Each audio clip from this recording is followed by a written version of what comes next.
Hello there, and welcome back to another episode of Sunday Sessions with me, Nick Paninsky. Today, I want to talk about something that creeps in for all of us: comparison. Now, it is easier than ever to compare yourself these days. Social media, it's ingrained in social media. You open LinkedIn, Facebook, Instagram, whatever, and what do you see? You see other people's highlight reels. Not their struggles, not their quiet days, not the mistakes they made along the way, just the polished highlights, the polished version. And here's the danger. When you look at all this stuff, you end up comparing your backstage, all the mess and the uncertainty, to someone else's highlight reel. No wonder it feels disheartening. And I think Theodore Roosevelt, he said it best. He said, comparison is the thief of joy. And he was right. And we know this, right? I'm sure you've heard this before, but here's a little reminder for you. Now, I fall into this trap myself, right? The comparison. I see the guy drive past in a brand new top of the range Ferrari and I think, I'd like that.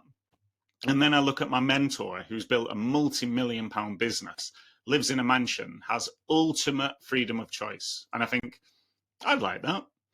But the truth is, those folks, they don't help me. They don't get me closer to where I want to be. And I also know something else. My mentor is not an overnight success. He speaks very openly about where he started. He's been close to bankruptcy. He's faced trials and tribulations that nearly broke him. And yet, he turned it all around. Now, that didn't happen because he sat scrolling on social media, wishing for someone else's highlight reel, wishing for someone else's life. It happened because he got his head down, he did the work, and he focused on his own path. And that's the reminder I need when comparison creeps in. Head down, focus, do the work. And I see it with HR consultants too, right? Various clients that I speak to, prospects, whoever you speak to. You know, you might be starting out. Maybe you've got a handful of clients and then you look around. You see the big name consultancies, the award winners, the CIPD speakers. And it's easy to think, I'm nowhere near that. Why bother? Take someone like Georgia Dixon on LinkedIn. Loads of likes, loads of comments, loads of visibility. It's tempting to look at that and think, I'd love that level of attention. And I think this, right? It is super tempting to think, when I see her stuff, it is super tempting to be jealous. But here's the truth, right? For me personally, I'm on a different path to her with different aims. I don't necessarily want what she has. Sure, I'd love to be on a stage one day with people listening to what I've got to say, but I can't do everything all at once. Right now, that isn't one of my goals, maybe in due course. So I have to keep reminding myself, focus on my path, my goals, my work. That's what matters.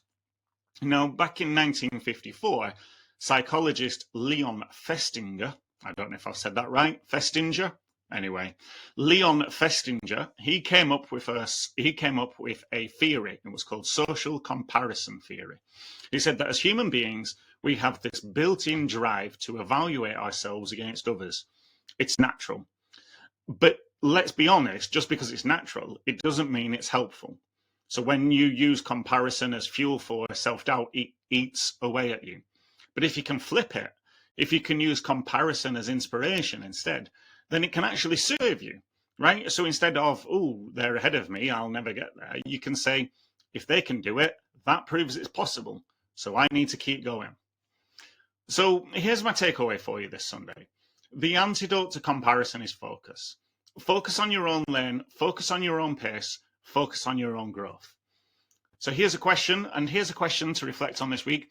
Where are you comparing yourself right now, and how can you redirect that energy into growth? So thanks for listening along. I hope you've enjoyed today's show. And as ever, because it's Sunday, embrace the change, because how we change is how we grow.